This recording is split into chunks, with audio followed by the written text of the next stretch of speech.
morning, everyone. Thank you for that applause, but I am not Marc Elrich.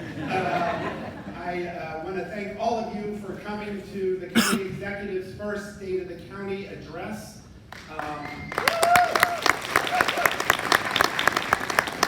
Happy New Year. And the last time that the MLS Quarterly Forum was here, we were talking a little bit about the budget, and we were talking a little bit about our area baseball team, and they had yet to win the World Series at that point. But I think I stood here and said they would. Oh, that's worth applause, not to me.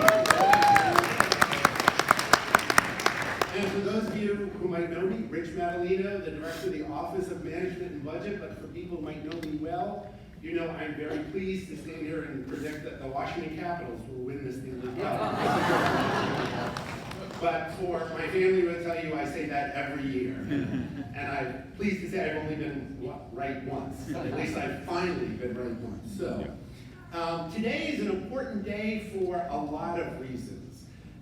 It is the County Executive's opportunity to talk to all of us about the accomplishments of his first year in office and his vision for where we go as a county.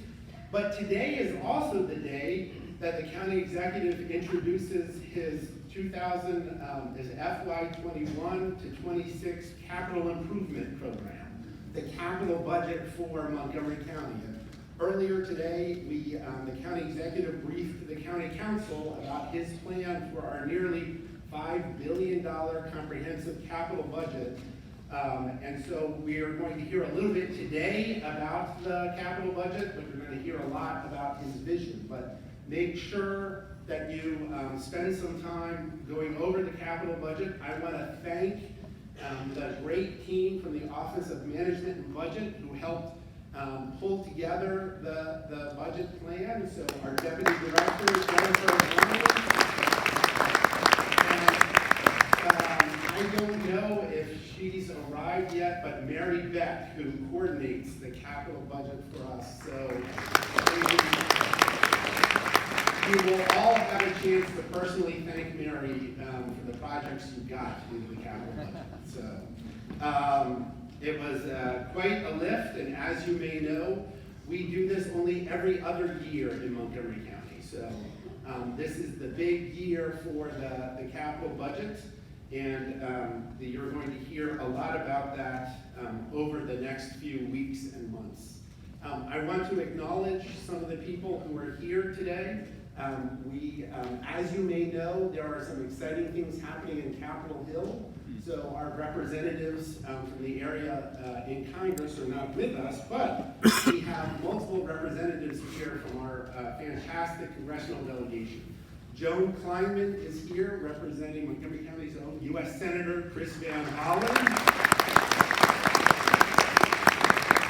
Kathleen Connor, who's the district director for Congressman Jamie Raskin, is here. And Vicki Garcia, who's the community outreach specialist for Congressman John Sarbanes, is here. And I don't know if there's anyone representing Congressman Trone here today. So today is also a legislative session in Annapolis, so many of our legislators, all of our legislators are in session because they actually start at 10 o'clock in the morning, so unfortunately we don't have representatives from the General Assembly. We could have two. Last year was a year of transition.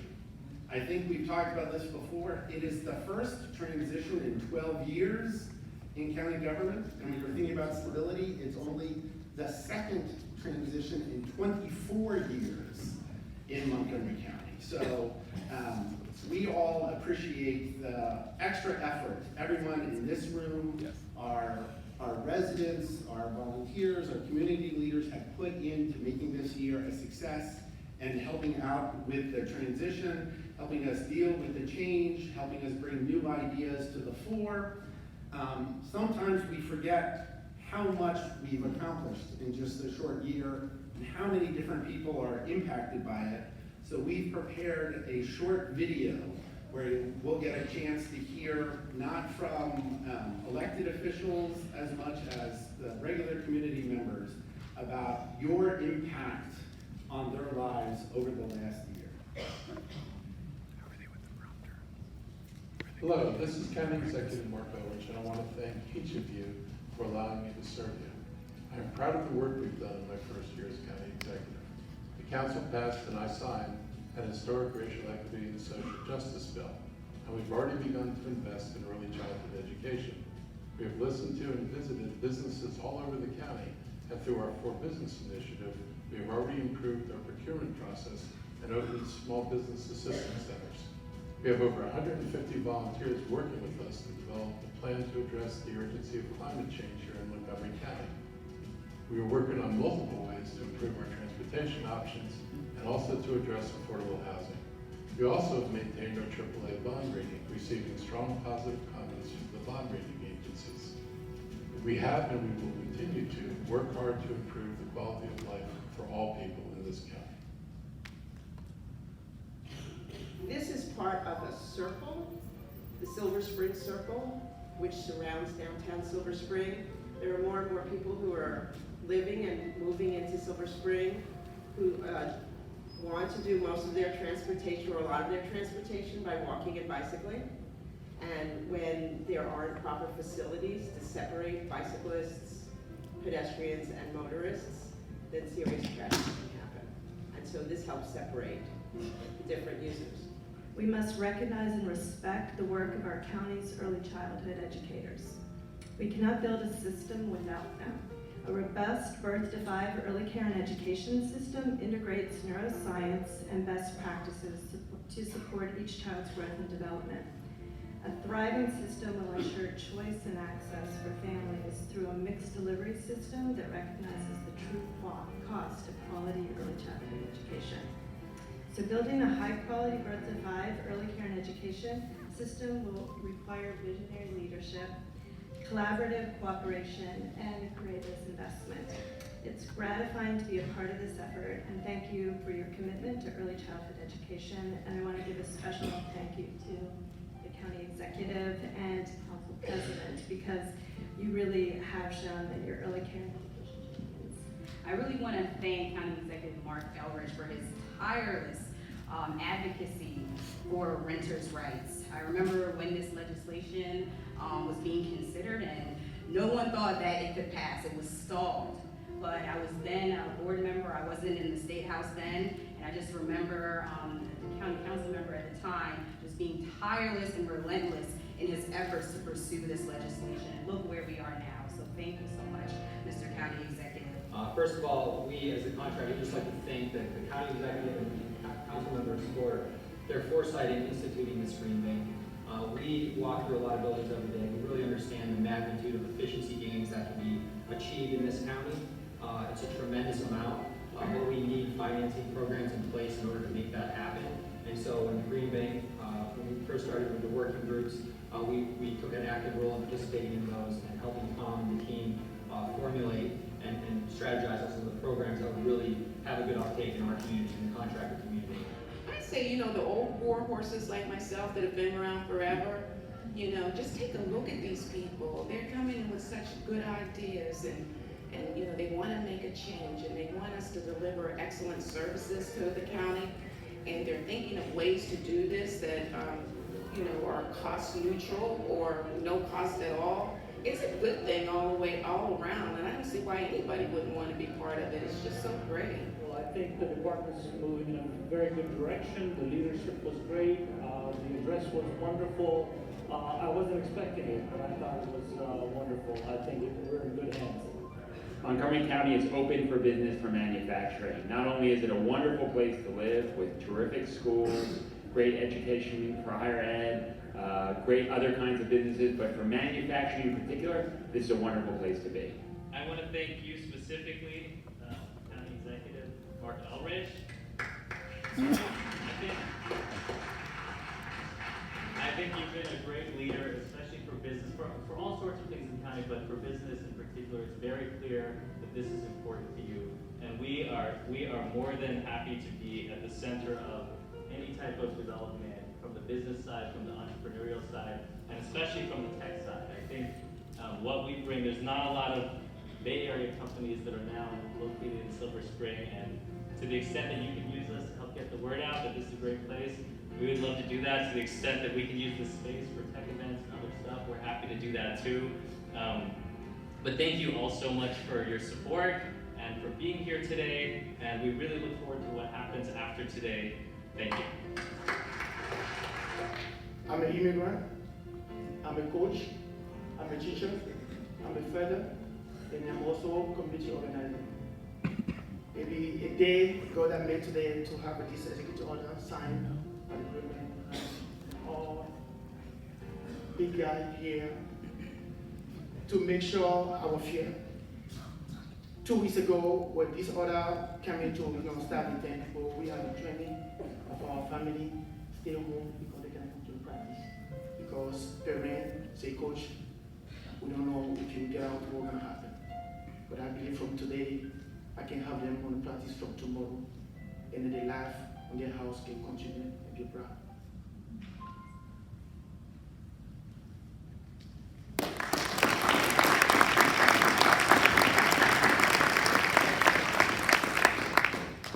For those of you who don't know, Marc Elrich is a native of this region. He was born in the district but raised here in Montgomery County.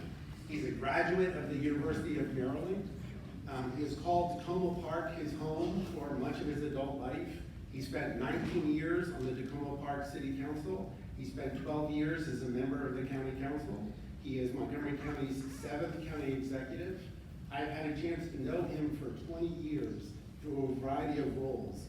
I think Montgomery County has a tradition of electing really amazing people to lead our community, whether it's in Congress, at the state level, or at the county level. And certainly, Marc is no different.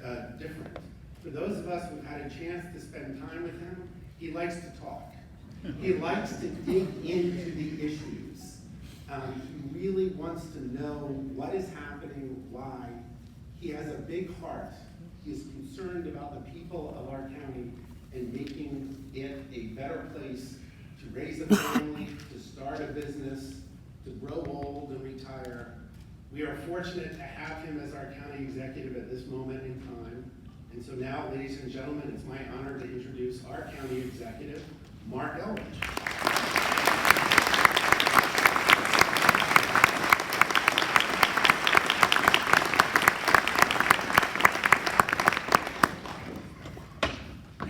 I'd add to that, it's really an honor to have Rich working with me for this administration. Maryland's mistake is Montgomery County's win. And he's just a bright and innovative person. And he brings ideas, he looks around, if he knows what I'm looking for, he's out there. He's probably as obsessed with the internet as I am. We're curious people, and I really do appreciate working with him. And I was partly raised in the district, so I won't say I was entirely raised in Montgomery County. I stayed in the district till I was 10 years old, so my first 4 years of school were in the district. And but I do consider myself a Washington native.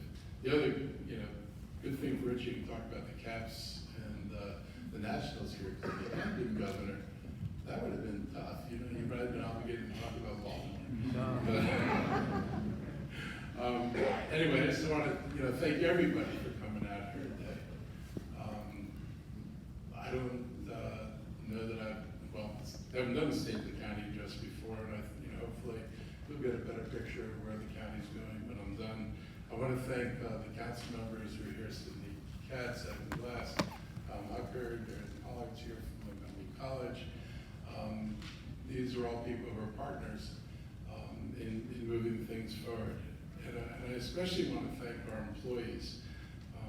You've been instrumental in helping my administration make this transition. And it is a transition because it's a slightly different agenda, it's different people, and it's a hard thing to do, particularly when you don't get much practice because you only do it twice in 24 years. It's a change, and I think people have just been wonderful. And you all remind me of something my father said, one of the better things he said when I was growing up. When he was trying to teach me about the importance of workers, he would say that you could put a pile of gold in front of the mouth of a coal mine and not a block of coals coming out of that mine. Nothing gets done until people go to work. And it's people who make things happen. It's people who create value. It's people who create change.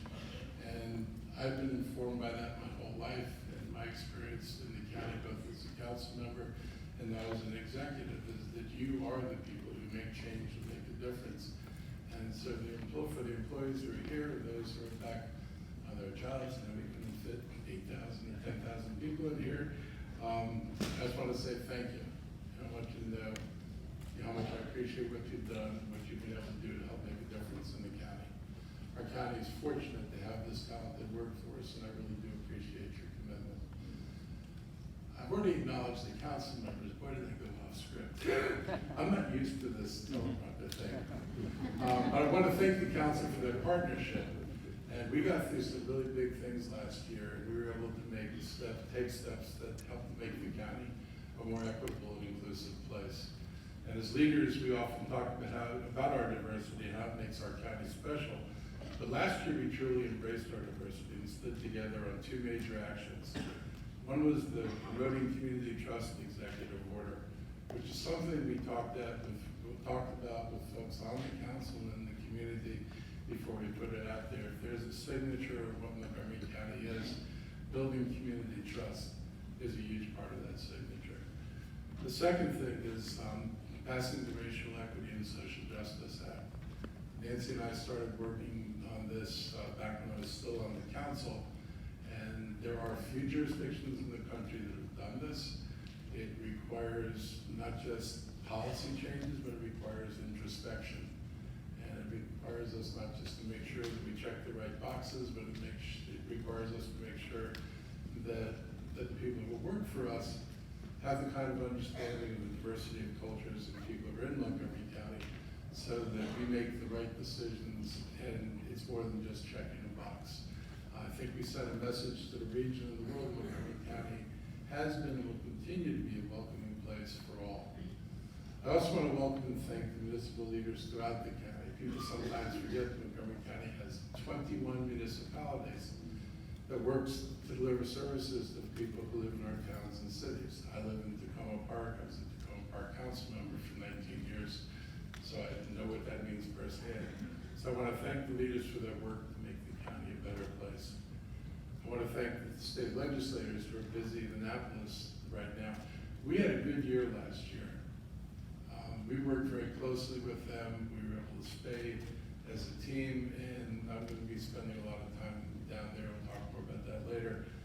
But I want to thank them for ensuring that Montgomery County gets the resources that we need, and they're a big part of making sure that we have the kind of quality of life that we need here. And I think with their leadership, we should have another successful legislative session. And I want to thank the congressional leaders who represent us so well in Washington, whether it's the senators or the congressmen. They actually come out to Montgomery County and sit down and talk with us. And they ask us what our priorities are and what they can do for us at the federal level. And I appreciate that, because sometimes you just think that's a different world and we're in this world, and how do they mix? But they really do mix. And funding for transit and schools are all things that can be aided by the federal government. So I appreciate what they've done. As I look back at what we accomplished last year and the challenges we faced, I was reminded about how special this county is. While we identify ways to improve, it's important to remember that Montgomery County still is a model that other people hold up as a success. And not just here in Maryland, but around the country. We have a strong education system. We have a highly educated workforce, and we have residents who are engaged. We have government programs and services that are among the best. We have a diverse population that few communities can match, and which bring a diversity of language and skills here, which are valuable in a growing global economy. And people from all around the world want to live here, and that makes us stronger. We have wonderful neighborhoods and great parks and recreational facilities. People from all over the region come to Montgomery County for our festivals, our fairs, arts and entertainment, dining, and retail. And I'm so glad people are coming here for retail and not doing all their shopping on the internet. And we are the economic engine of the state of Maryland. Make no mistake about that. From our northern part of the county to the southeast neighborhoods, there's no doubt that we continue to offer great opportunities and a great quality of life.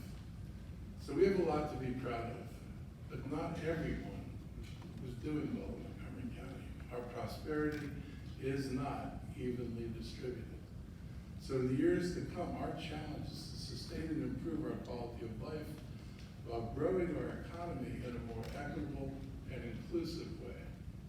Everyone has to be able to share what's good about Montgomery County. And we need to make sure, as part of our mission, that we get that done. We cannot afford to be complacent. We have to move forward to build a better future where all are included. And everyone is seated at the same table as equals. These goals need to play a central role in informing what we do, and those goals have been a large part of what you're going to see included in our budget. Over the last year, we have begun to important issues that will move the county forward. And I've talked about 7 priority areas, so I'll just tell you what they are again. One is thriving youth and families.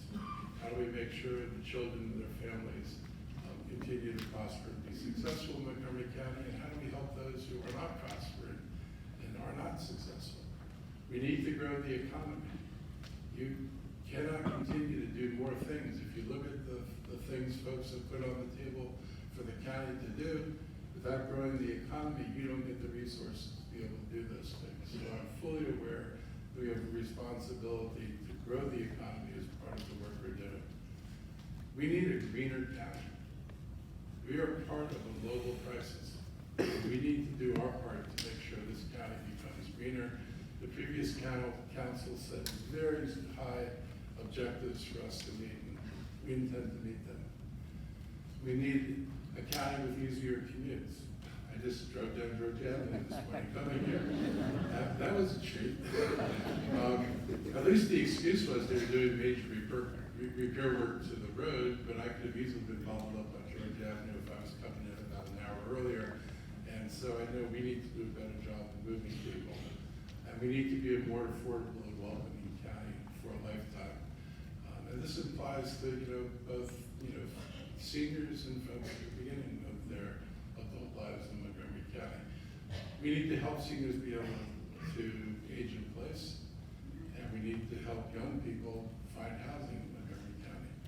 And we have to think about, to me, one of the most frightening statistics that we deal with is there are 20,000 households in Montgomery County today who are earning $30,000 or less. They are paying. These are not people who are on the voucher system. So these people are paying 50 to 60% of their income for housing.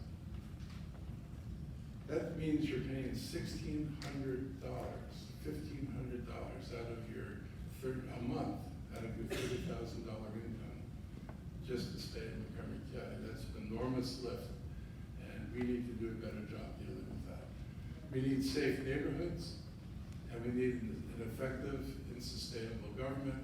And I've put a lot of interest on making the government more efficient, because when the federal government's not raining dollars on you and the state's not raining dollars on you, and you're not raising a whole bunch of money because our growth is slower than it should be, and when you've got the Robin Ficker tax trap laid on top of us, which has severely limited our ability to raise revenues in no context with the needs we have, then there's a lot you've got to do. And we're prepared to do it. But I want to remind you of some of the things we accomplished last year. We launched the Early Child Care Initiative together with then Council President Nancy Navarro to provide more access to pre-K education and to help improve kindergarten readiness.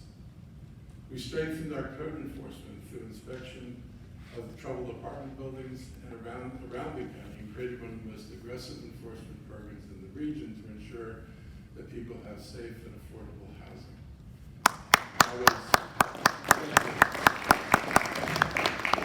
I was deeply troubled at the kind of problems that were uncovered, and it wasn't just the explosion of the apartments at Flower Branch. It was going into the apartment complex after the explosion and realizing how far we had allowed that to decline. And You can blame the landlords all you want, but we have an inspection department. If they had ever gone in and been directed to inspect, to find, and to require that these things get fixed up, we wouldn't have been in this mess in the first place. And the problem is deeper. Thank you. The problem is deeper than just that corridor. You can go all around the county and find apartment buildings that aren't properly maintained. So we did a search. We're not done. We're going to continue to stay on this until we bring the apartments in the county up to where they belong to be, and we're going to keep them there. We are well aware of our reputation regarding business, and it's not a good reputation.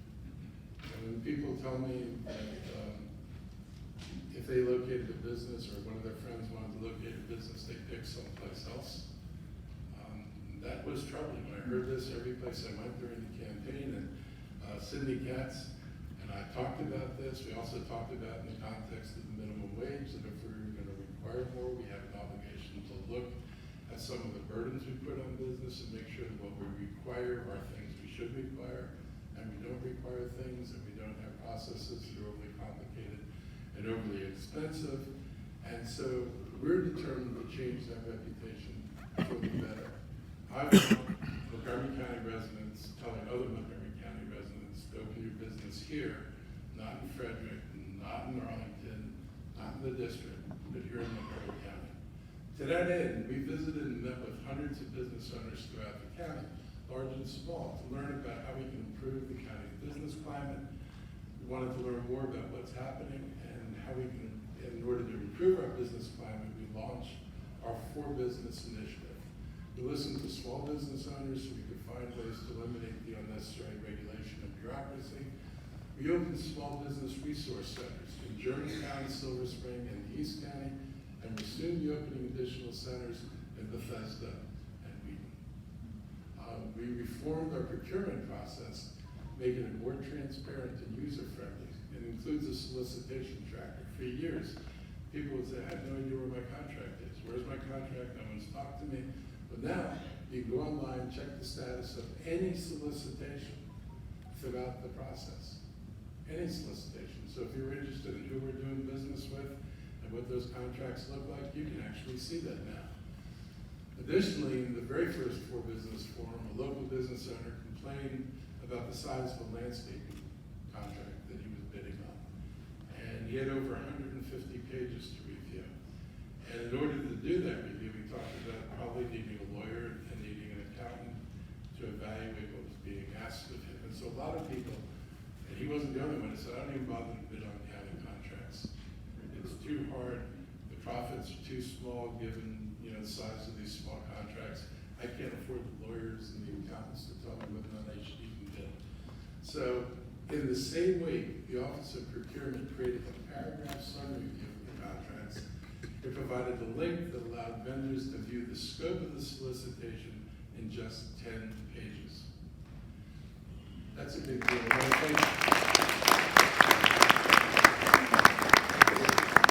One of the best people in my administration, Ash Shetty's over there, and he's a breath of fresh air, and you're going to see real changes in Montgomery County procurement. The days of the bidding process and contracts just always seeming to wind up in the same hands, those days are done. It's no longer going to matter what you know. No one's going to say again that, well, I asked if I didn't get the contract, and somebody asked me, you need to know people. You don't need to know anybody. All you guys do is submit a legitimate bid with references that are substantiated, with a bid that we can look at and say, this bid makes sense, and then you bid. That's all it should take to do business here. We've also proposed a new 10% procurement preference for local businesses because I want more Montgomery County companies to grow and contribute to our economy.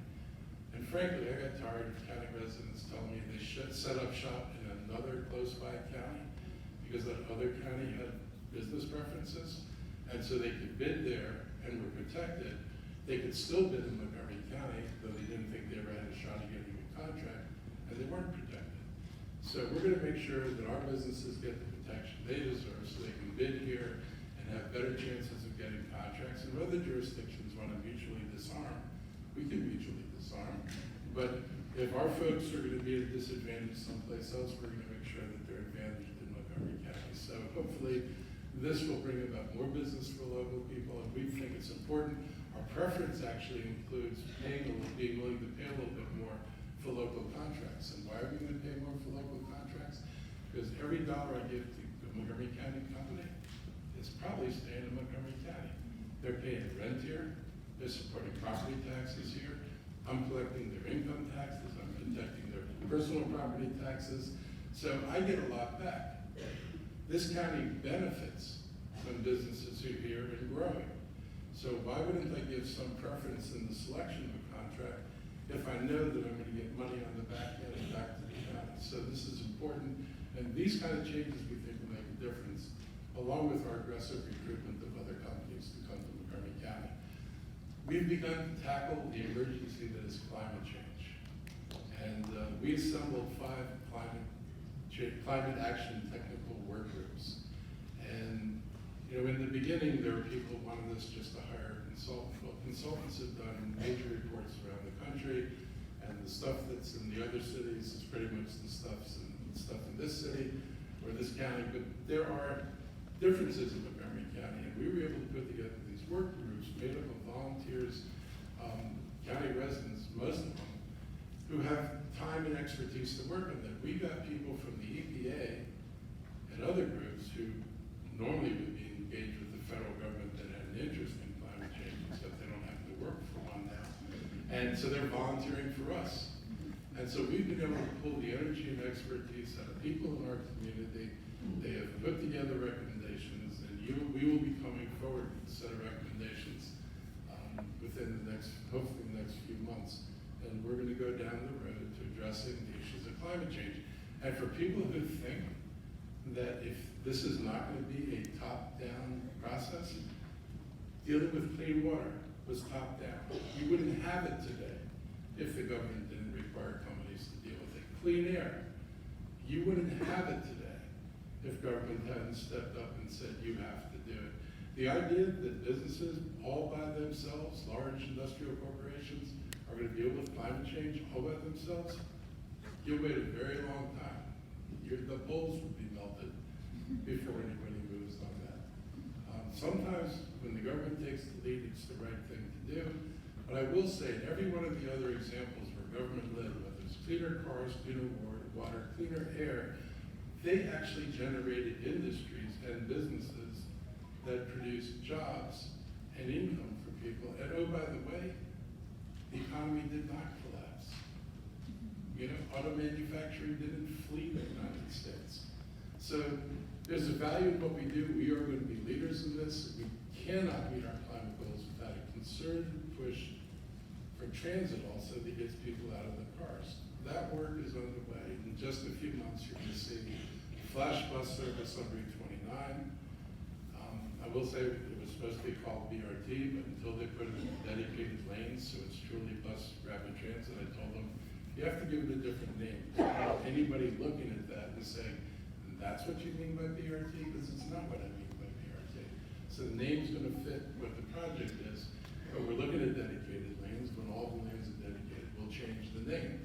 But we've also completed preliminary design on 355 and Viewers Mill Road BRT lines. And I'm very encouraged by that. We have 16 bidders on the 355 project. And so we're excited that folks in the private sector responded to our solicitation, and there are a lot of people who are going to offer us ideas on how to build this project.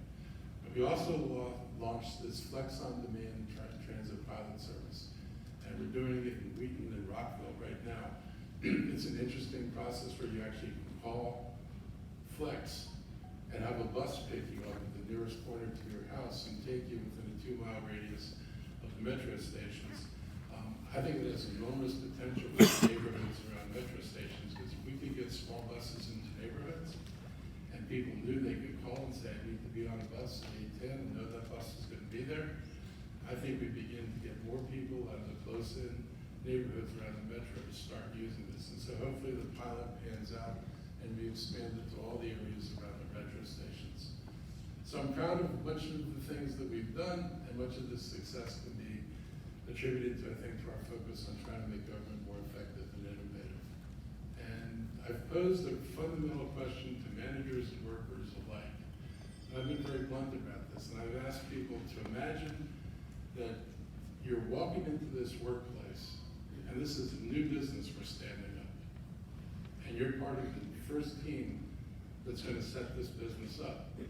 And I want you to ask yourself, how should we structure this new enterprise to achieve the goals we want? Because I guarantee you, if you were starting over today, you would not create our institutions the way they're created now. We've got processes that are 20 years old. We've got job descriptions that are possibly older than that. We have not fully implemented technologies. We're hamstrung between job description doesn't fit the technology available. We need to change that. So my goal is to redesign the machinery and not simply replace the cogs in the machine. It is time to do that.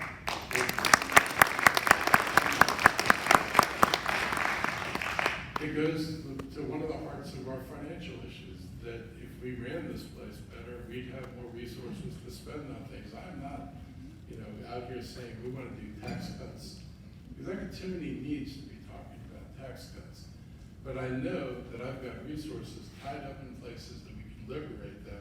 And our first obligation to everybody, particularly our taxpayers, is to let them know that we've liberated every dollar we can liberate from things that are inefficient and ineffective. And then if we need more, we can talk about needing more. But people need to know that this government's committed to using their dollars in the best possible way. That's the first conversation, and that's where we're starting. I want to acknowledge our Chief Administrative Officer, Andrew Klein, and he's focusing on ensuring that employees at all levels are involved in finding new ways to improve how we deliver services and programs to the people we serve. We call it Turn the Curve. It's about getting to the root cause of a problem and finding solutions. And as we rethink how government works, we're partnering with our unions. They are as invested in this as anybody else is. I mean, there's this notion out there that somehow they will run, you hear this all the time, the unions will run the place into the ground. You do realize that if they did that, they would actually have no jobs. It is not in their interest to blow the place up. It is in their interest to make sure that this place works right. And so we're going to partner with them. And one of the things we're doing, and I think Mike was asking for this, that we're, because we see them as key stakeholders, what we're trying to institute, we're going to collaborate with them. So my favorite Turn the Curve initiative is our Innovation Accelerator course, where employees learn about business process improvement and how to get better results without spending more money. The changes are simple, but they're profound. I went to the graduations of the first two classes of the innovation course, and it was inspiring. I mean, I was really excited. It was amazing to be in a room where people had their projects displayed around the room, and they were talking about, this was a problem in my department.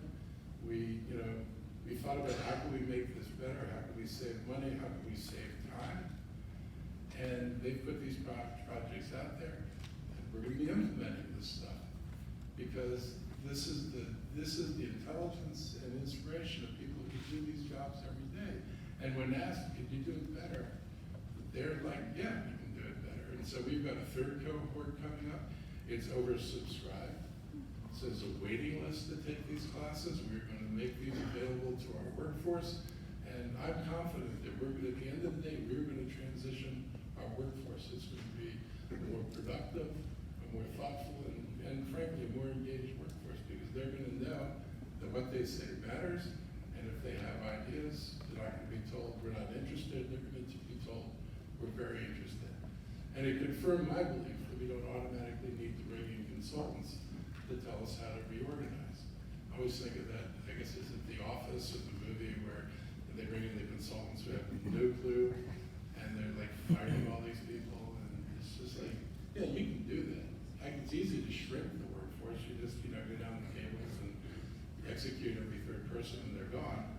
But that's not a way to make the institution survive. And I've got to say, for too long, when we had budget crises, we just locked the workers.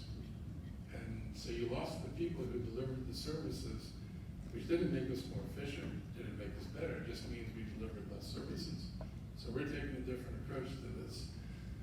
We have people here who know these jobs better than anyone, and they can help us find ways to work better, more efficiently, and save money. And it's an opportunity for people to regain satisfaction from the work that they're doing. And that's an important component of people being successful in their job. They've got to feel like not only are they appreciated, but that they're contributing value. They're just not going in and signing the same form or punching the same button every day, but that their presence is actually valued by the people who work around them. So our innovation accelerators are working, and they've got more than 100 projects already across departments. And I'll just give you a couple of examples. Eric Bergman in DOT came up with a way to respond more quickly to residents who had questions about tree maintenance and to free up more time for arborists to inspect trees. Kendra Yogan in the corrections designed a process change to get inmates referred to services basically as soon as they hit the jail, which aims to improve their success rates when they re-enter the community. And this is big, but I've got to say, there aren't many places where you would hold up your jail as an example of one of the best institutions that you have, and probably one of the best institutions in the county. But this is at least one jail where the focus is on rehabilitation and re-entry. And not everybody does that, but we're serious about it. And I just want to give a shout out to that department. I'm glad I can say that our jail focuses on rehabilitation and re-entry, because I visited somebody in Towson jail, and no outdoor exercise area, no training, no counseling, no nothing to make sure these people did something other than go out, do the same thing again, and then return to jail again. So I've seen the difference right here in the state of Maryland, and we do amazing things. Grace Deno is in the procurement department, and she's helping small businesses get registered to compete for county contracts by eliminating duplicative steps and making the process more clear. In addition to encouraging innovation, we've been fiscally focused. Last year, we submitted a budget that achieves the county's reserve targets and begins to address budget deficiencies that have been ongoing. Our work and focus on the county's fiscal health earned us another year's AAA bond rating, and it was gratifying when Standard & Poor's evaluation found the county to have strong financial management policies. And they said, and I quote, "The county continues to see significant economic development that should aid in tax base growth." And that's from Standard & Poor's. Earlier today, I presented to council a 6-year capital budget. And as we developed the capital budget, we found ourselves facing the common problem with having many more worthy budget requests that exceed available funds. I spent 12 years on the council. This is an annual process. What departments need and legitimately need exceeds the resources that are available. And so we have to make tough decisions. And what we did is we tried to stay true to our values and focus on issues that residents asked us to address in the county's 2019 resident survey. It was a very interesting survey. I'm pleased to say that despite limited resources, my first full CIP budget will invest in many of the priorities I mentioned earlier: education, affordable housing, transportation, early childhood education, and the environment and economic development and infrastructure. There's no question we would have liked to have funded more. But with every budget, limited resources require difficult decisions. This year was no different than any other. However, we have some great initiatives to report, and I want to give you some of the highlights of this budget. First, this capital budget that I'm recommending has $4.2 billion over the next 6 years. This amount stays within the council's approved spending affordability guidelines for general obligation bond borrowings. It leverages significant non-county resources and recognizes these constrained revenues that we're dealing with. I want to add to that we're not just looking at revenues, but we're asking people to think about how we're doing some contracting differently. And a quick example is we've got the school system looking at the possibility of going to electric buses, and the company that made the proposal said we can pay for this over the next 10 years by what you were planning to spend on buses anyway. Now, that that is harder than it sounds, since electric buses cost 3 times as much as the buses we were buying. But due to the miracle of tax law and tax credits, there are ways for people to operate a business and take the tax credits and everything that comes from both depreciation and solar and electric vehicles, and that helps bring down the price of the buses to the jurisdictions that are buying them. And if I can get those buses paid for by what we were going to spend anyway, and take savings out of our operating, that frees up money to do other things. So that's another avenue we're pursuing with a whole variety of things that the county does. For education projects, I'm recommending a capital budget of a little over $1.7 billion for MCPS. Their share will grow to over 40% of the capital budget. It's the largest share of the capital budget, and it's over 94% of the Board of Education's requested amount. These funds will be used for construction, renovations, elementary, middle, and high schools, and provide ongoing investments in MCPS roofs, HVAC systems, security enhancements, outdoor play spaces, other infrastructure. These funds do not include anticipated state aid increases because we don't have those numbers yet. And we know that the governor and the General Assembly have both said they're going to prioritize supporting the counties with additional capital spending. So we believe we'll get more money. When we know what the state's giving us, we'll plug that into these numbers. Hopefully it'll be enough money over 6 years that we can fulfill everything the school system wanted to build. If it's enough money, we may even be able to accelerate some things in the schedule, but we won't know that until we see what money we actually have. So this support from the state is actually crucial to fully fund the school system's CIP request. That's one of the reasons I'm going to spend a lot of time at Annapolis. We've got to make sure not only they give us the aid, but they've got to give it to us in a way that we can actually use it. There's a match process, so we need to make sure that the match works for Montgomery County, and this is an issue for other jurisdictions around the state. So hopefully we'll be sure this is going to come out well for us. Our capital funding from Montgomery College will fully fund the college-wide physical education renovation project. It supports increases for the Ike and Catherine Leggett Math and Science Center that's scheduled to open in the fall of 2022 on the Tacoma Park campus. And along with other infrastructure investments, this funding should be pretty significant. These enhancements are on all 3 campuses. It includes the student support and STEM facilities also at the Germantown campus. Last year we launched an early child care initiative, and it was meant to improve kindergarten readiness around the county, which includes funding for an early childhood center at Watkinsville High School. So I'm recommending funding the capital budget to renovate the county's existing child care facilities in addition to that, and to ensure that they're ADA compliant and we replace dilapidated, beyond their useful life modular facilities with new facilities. If you know me, you know that schools are dear to me, and early childhood education is important. I was a 5th grade school teacher, 4th and 5th grade. I spent 17 years in MCPS before I got elected to the council. And I taught at Rolling Terrace, which was what we call the high impact school. And impact refers to poverty. It also refers to language differences. And kids who come to school who are hungry, who are ill-housed, who don't get adequate access to health care, whose parents struggle for money, they struggle in school. So this is not a theoretical thing to me.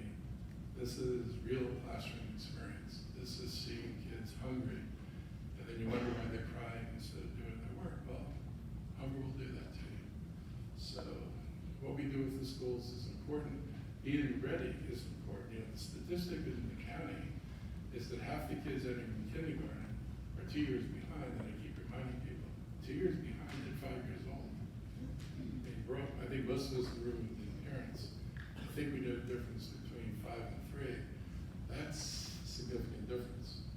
And what really gets missing is language acquisition skills, the ability to understand and have a vocabulary that lets you understand what's being read to you and being talked about. We can do that with early childhood education. This something we can fix, and the evidence out there says if you tackle this early, you get lifetime benefits. Interventions in the later years have far less benefit than interventions in the early years. So we're going to focus on this. We want all our kids ready for kindergarten, but to get to kindergarten, because if I can start them level, I can keep them level. And that ought to be the goal of our educational system. It's certainly one of my goals. As I stated earlier, affordable housing is on the top of my priorities, and it's vital for the county's future success. So we have to maintain and expand our stock of affordable housing. We're taking this critical issue head on in the capital budget. That's why I'm recommending we add $132 million for affordable housing to the capital budget over the next 6 years. This is not an insignificant investment.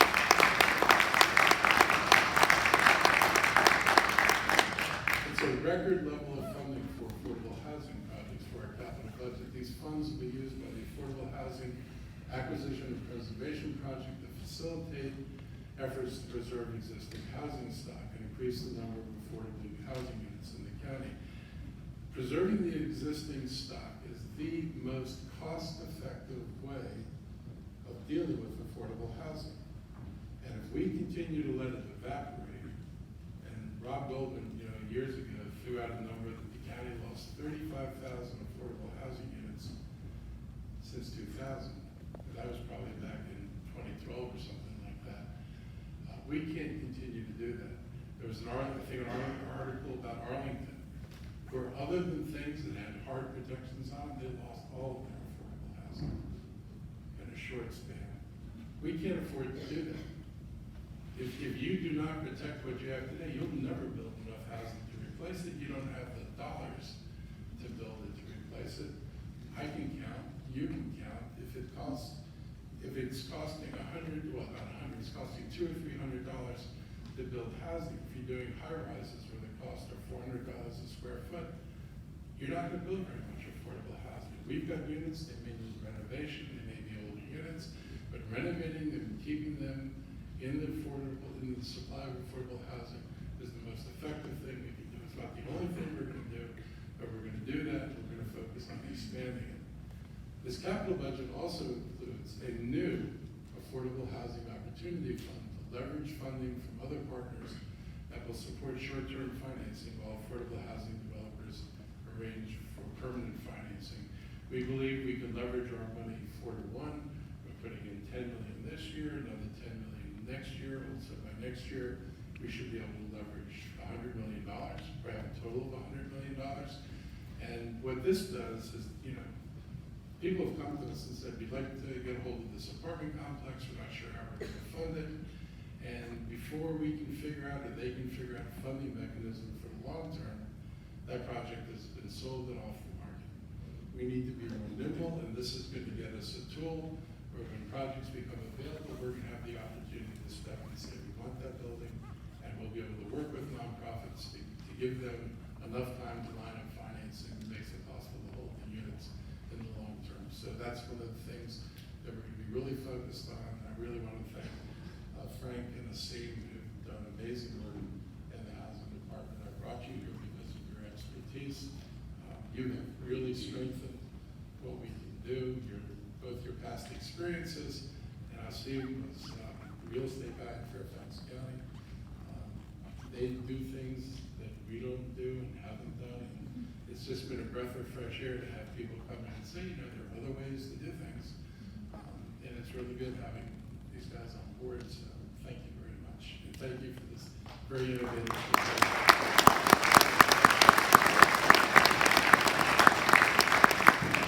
So we really need this tool so we can act quickly enough to secure the housing that we want to preserve. With this new Housing Opportunity Fund, there will be $20 million, as I said, and we will have leverage. This is going to be a big deal for the county. We believe there are private partners out there.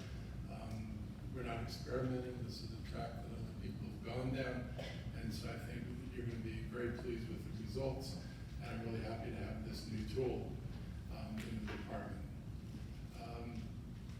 Montgomery County has to be a leader in the quest for more affordable housing in this region. We do, I recognize that. We need strategies that are effective and actually let us get as many units as possible. So I'm driven, not just to say how much money I spend, but the more important thing is how many units that you preserve and create. I can spend a lot of money and not get very much, or I can try to figure out how do I spend the money in a way that we do this. I have always fought for affordable housing and policy, and against policies that erode the supply of affordable housing. And I promise you, I'm going to continue to fight proposals that reduce the amount of affordable housing in the county. And I'm going to continue to work to protect renters' rights. I will be in Annapolis this year supporting the latest attempt at getting a just cause eviction bill through the legislature. Tenants should not have to worry about being evicted because they called the housing department and asked for an inspection. Last time I checked, that's not a crime, that's a right. And we're going to make sure that people have that right. So we're going to continue to work to get that legislation passed. Until it's passed, I want to thank Janelle Wilkins, for her continued leadership. She's been dogged about this, and I appreciate it. Related to the issue of affordable housing is the issue of homelessness. Montgomery County successfully has essentially ended veterans homelessness and chronic homelessness, and we're close to ending family homelessness. And we've adopted a strategy, and there's a press conference earlier in the week, last week, I forget what week it was. It's really easy right now to forget what week it was. And the strategy stands homelessness by 2023, so that no one has to sleep out on the streets. I have been bothered since I've been on the council that county policy has been that it's okay to sleep on the streets 8 or 9 months a year. We've got emergency shelter when it's cold. Good luck when it's not cold. That's no way for a civilized society to treat people. And to me, the bigger thing is that if we get people housed, we could actually help them. It's hard to help somebody who's in the woods, who's hiding in the shadows of buildings, who doesn't want to be seen, who can't get themselves clean, who can't get to work. It's a lot easier if someone has housing, and if we have resources near that housing, so that when they wake up in the morning and they go out, there's somebody there to say, can I help you today? Can I talk to you today? And I think we can do that. I know this is an ambitious goal, but we need ambitious goals to motivate us to rethink the status quo. And this status quo is not acceptable. Transportation is a huge issue. You all know the traffic is getting worse. Today's experience could be explained, but it still goes on. And this isn't news to anyone. I've been a long-time advocate for mass transit. I think it's almost 12 years ago I proposed the county build a network of bus rapid transit. Why did I do it? I wanted us to get ahead of Northern Virginia because this whole region was plagued by transit problems. So here we are 12 years later. They built the Silver Line. Every Northern Virginia county has one or more BRTs they either have in place or are working on, and we're still waiting to get our first quasi-BRT line built. We could have won this race. I wanted to be first. Now we're going to be last, but I don't want to be pathetically last. So I want to get this stuff moving, and in order to attract the most riders possible, mass transit has to get people where they want to go as quickly as possible. We have to work aggressively to develop transit options that increase both commuting speed and reliability. It's also not helpful to have buses bunch up, no matter how fast they're going. If 2 buses arrive at the same time and I need them to be 8 minutes apart, this isn't going to make people happy either. So we need a system that's fast and efficient. That's why this summer the County Council joined me in adding funds for preliminary engineering on Beersville Road and the Maryland 355 BRT routes. And we're now evaluating proposals, as I said, to build BRT on 355. And that's going to run from Clarksburg to Bethesda. We're working with the state to marry that with a road project that would add a 5th lane to Wisconsin Avenue from Montgomery Village Avenue to Clarksburg, so that there are 3 lanes coming out of Clarksburg in the morning and 3 lanes going into Clarksburg in the evening, which will help beat down the horrible congestion that is 355 going north into Clarksburg. And it eliminates the place where inexplicably the road actually goes down to 2 lanes total. That's just mind-boggling, to empty a town of 45,000 people out with a two-lane road. So we're gonna try to deal with this, and the state's working on it. A key component of this is identifying non-county funding. So while the BRTs are being designed to move people more quickly through our congested corridors and also improving environmental outcomes, in order to make sure this happens, we're recommending additions to the CIP to complete the engineering studies. We've also included the funding for system development and planning costs for New Hampshire Avenue and the North Bethesda Transitway. Both of them have important uses. I'm very interested in New Hampshire Avenue particularly because ferrying everybody from the east side of the county to the Silver Spring Station is nice, but being able to make a left turn on New Hampshire Avenue and take you to Fort Totten, where you can get buses to trains to two different parts of DC, is nicer. Because if your trip is to DC, this is actually a time saver to get you to Fort Totten first. So this is a big deal. We're going to move forward on that. We're developing a financing plan, and we're investigating other non-county sources of funding. I was so happy to be in a meeting with transportation staff where they actually had a plan. And they actually talked about things that other jurisdictions had done and talked about resources that we had not been talking about. It is a game changer because we can do this, but we have to be willing to look at all the ways it's possible to do it. We have blinders on, blinders are off, and we're looking at what it takes to get these projects done.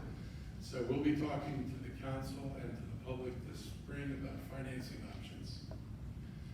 We're going to talk a little bit about pedestrian safety and bike safety because this is a major priority. We have far too many fatalities that are the result of people being hit by moving vehicles. This is not acceptable. We got the state to lower the speed limits in our urban areas. We got them to go down to 25 miles per hour. That's not enough. People continue to ignore pedestrians. People make unwise street crossing choices as well. We need everybody to be more cognizant of their behavior. But for drivers, it's the most important of all because you're driving a 3,000-pound vehicle. And if you make a mistake and plow into somebody, consequences are often fatal. We can do better than what we're doing. So our goal is to get to, we have this Vision Zero goal. I always feel uncomfortable saying that because it's been a real struggle to even make progress, but we've got to make progress. One thing I'm very interested in is looking at some of the things the district is doing with posts around intersections to square off the intersections, which force people to make slower turns and more deliberate turns rather than just sliding around our nicely curved intersections.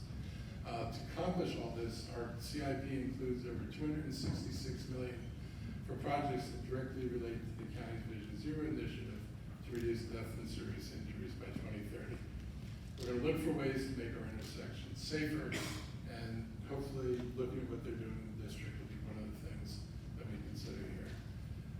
We owe it to the people who walk, and we owe it to the cyclists to have a good environment where you can feel safe getting wrong. However, there's no point in talking about a livable, walkable community if it's really not livable and walkable. So we're determined to do this, and I think if we get this funding in place, and I'm sure the council will support this, this is one of those places where there's zero difference of opinion. So I expect we should be able to make progress on funding this year. In addition to investing in transit, we're also investing in ways to make the county greener. My CIP includes funding for energy savings in county buildings and streets, environmental upgrades of the Goody landfill, which is long overdue for replacement, and continued progress in improving stormwater management. And in this fiscal year, the county is going to complete a project to convert the county's 25,000 streetlights to LED lamps. And the money and energy we're going to save is about $900,000 in annual utility savings, and there's additional labor savings because the lights last far longer than existing bulbs, and so there's going to be labor saved in having to maintain that system. As we create a 21st century economy for the county, we're going to build on sectors like our growing biotech industry, which is ranked number 4 in the nation. But there are people all around the world and in this country who don't even know we're here. And we need to make sure that along with our IT and cyber sectors, that people do know we're here. We're going to look to build partnerships with NIH and with university research programs to strengthen our biotech cluster and to increase that visibility. We are the only biotech cluster not anchored by a research university. Everybody else has got a major research university there. We are looking because we think that's an important component for here, and we think also our partnership with NIH is critical. We can offer things to them. We've got an amazing science community here. I get stunned every time I go out and talk to these folks because they really are curing cancer, curing AIDS, and altering the health outcomes for all of us. And we're all lucky to be alive now because what's coming down the road is going to be game-changing. I just am awed by the work these people do. This summer, we're going to look forward to the completion of the Wheaton redevelopment project. We expect this to bring new economic energy and activity to downtown Wheaton. These will be thousands of people who will eat lunch there and go shopping there, and hopefully this will be a big boost. We're also investing extensively in FiberNet and Montgomery to make sure the county remains technologically ready to serve as a business research and innovation center. FiberNet provides improved connections to the region's data centers, which are across the river, and they handle 90% of the East Coast internet traffic. So we're going to have high-speed connections to that network. Now, FiberNet also adds conduit and fiber networks, and we're going to have them in the White Oak Science Gateway. And we're going to increase connectivity to regional networks in Maryland to ensure that Montgomery County has robust and reliable and resilient broadband. I'm recommending $145 million over 6 years to support transit-oriented development in the White Flint redevelopment initiative in the East County. We're investing $49 million in the White Oak redevelopment project, and we're working with our development partner to promote further development on the site and adjacent communities. We're also exploring the possibility of a kitchen incubator, and I'll actually be touring the potential site in the next week. And we've begun discussions with Montgomery County about increasing access to higher education and career training opportunities in the eastern part of the county. We've got 3 campuses. I hope that the result of this work and working with the state that we can get a 4th campus on the east side of the county. We've got a ton of residents over there, lots of opportunity, lots of people we can educate, and it would be a great assistance if we can open up a center on the east side of the county. So it's an important priority for me.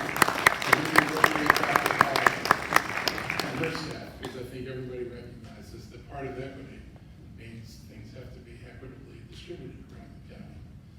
These projects, along with the booming construction of Bethesda, are examples of the growth and in our investments, and that'll help generate revenue and fuel our economy in the years to come. So last week was the beginning of the General Assembly, and I'm going to be very engaged again this year. I was there 2 to 3 days a week last year. I plan to be there 2 to 3 days a week this year. It is worth the time to go and talk not just to our legislators, but to other legislators and state staff. And I will say that despite the governor's and my disagreement about something, or a couple of things, his staff has been really good to work with. And their departments are working with our departments. And so I really do appreciate the partnership. And I will say it's good to be able to disagree with people and still partner with people on things where your interests are mutual. So I'm really happy to say that we're still able to do that. And it's important because there are critical issues that will have a significant impact on us. So we have to stay on top of all of this. Our #1 priority is the Kerwin funding. We have to ensure that new formulas provide Montgomery County with its fair share of state funding, and that it adequately addresses the needs of our children. The Kerwin Commission recommendations are game-changing. You'll hear people say that. It's actually true. If the state gets the $3 to $4 billion in additional education investments over the next 10 years, we have the ability to change educational outcomes throughout the state. And I'm really pleased to see that the legislature is largely in support of moving forward, and they have to find the revenues to do it. And we all know that's a tough lift for some people, but I think it's going to happen. As you heard, our capital budget has significant investments in schools. We're going to work to make sure we get additional funding from the state.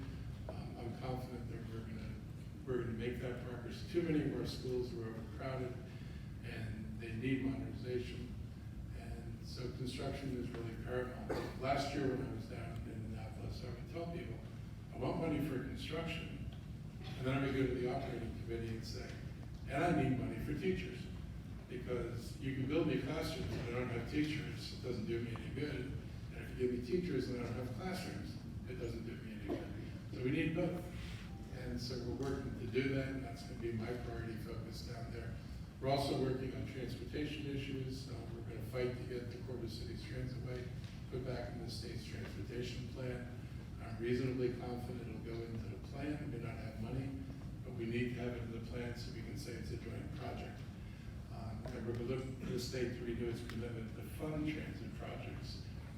And so speaking of transportation, I do want to take a moment to talk about the latest proposal for 495 and I-270. As many of you know, I spoke out pretty strongly against the original plans, and I want to thank Tom Hucker and Sydney for really answering.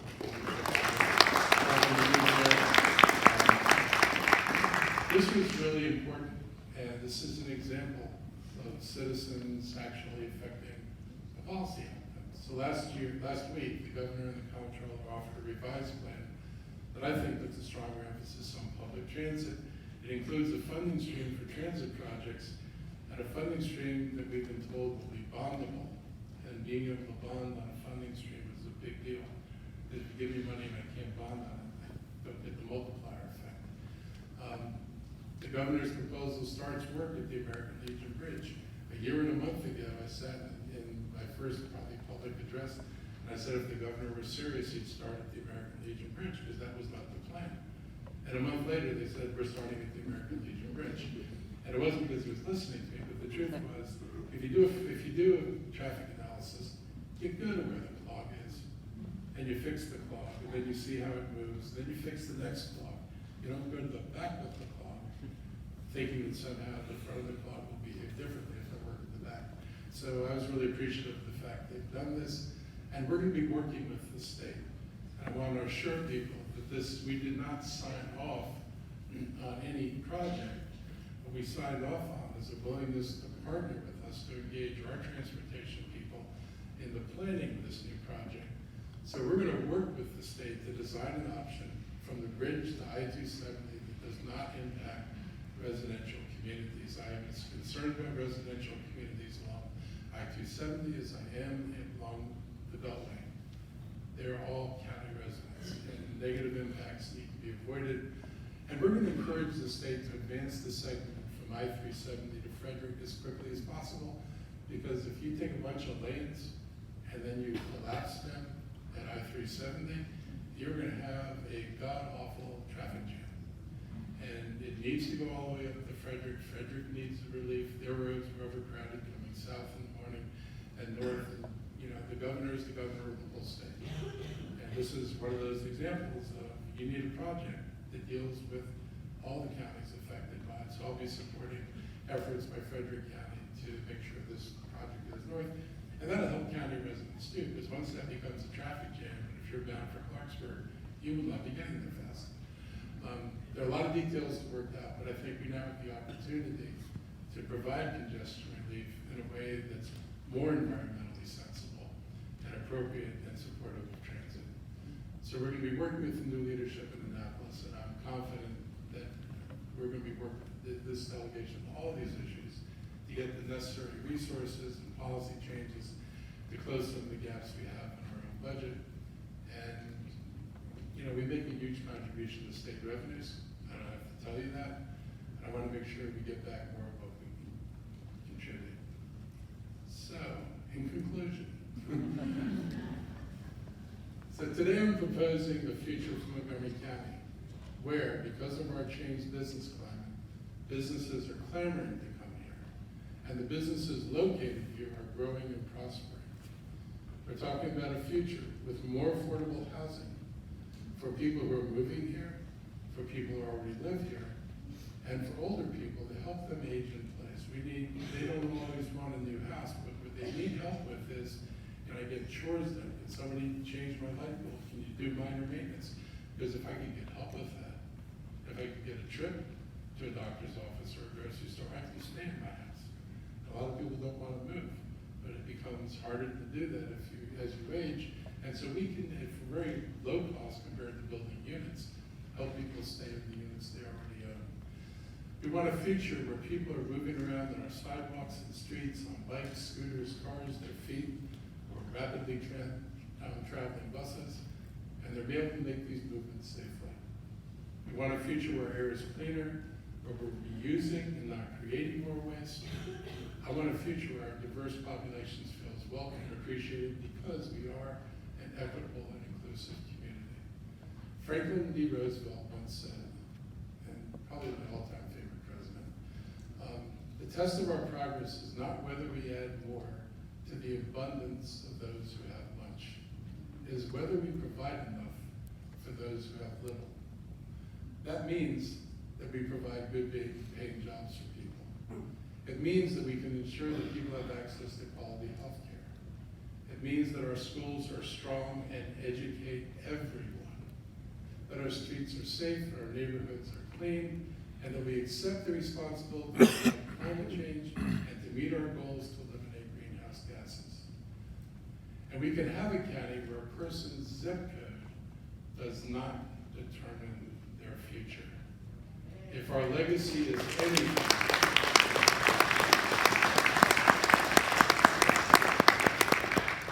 we have to move beyond where we are today, where if I know where you're growing up, I can make a pretty good guess at how this is going to turn out. We've got to change that. That is what equity looks like. That is equity. We will get there. So as I can conclude, I want to say that the county is strong today. And I'll work to ensure this county remains strong and gets stronger in the years to come. That's my obligation and my responsibility to